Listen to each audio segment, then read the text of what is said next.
After having just left the theater after watching Fantastic Four First Steps, I can honestly say that I was pleasantly surprised by what I saw. When I first heard about Pedro Pascal being cast in the role of Reed Richards, I have to admit I wasn't a fan.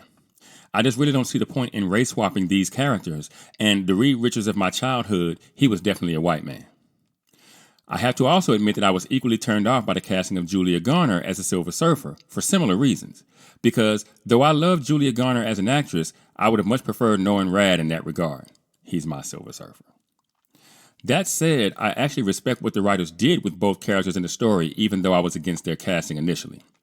A story that broached what I thought was a very interesting theme about heroism through sacrifice, both willing and unwilling. I thought the writers managed to create strong story beats, which I greatly appreciated, and the small writing didn't subtract from the overall story, which sometimes can happen, as the most recent superhero movie showed us. And I appreciate that this movie wasn't filled with profanity and crazy one-liners, because the material just doesn't need all that. There is so much comic book material on these heroes over the last 50 or so years that these movies really should write themselves at this point. And I'm glad the writers for this movie understood that all they had to do was not fuck it up by trying to do too much.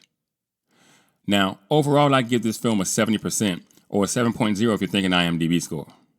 Look, this movie certainly is not perfect, but what it was simple and clean. And the result, I think, was a movie that looks pristine in comparison to the James Gunn debacle that was released just a couple of weeks ago. In my opinion, if you can only see one movie this month, it should be this one, not the other one. And honestly, when you compare the sheer popularity of one IP over the other, I never ever thought I'd be saying such a thing.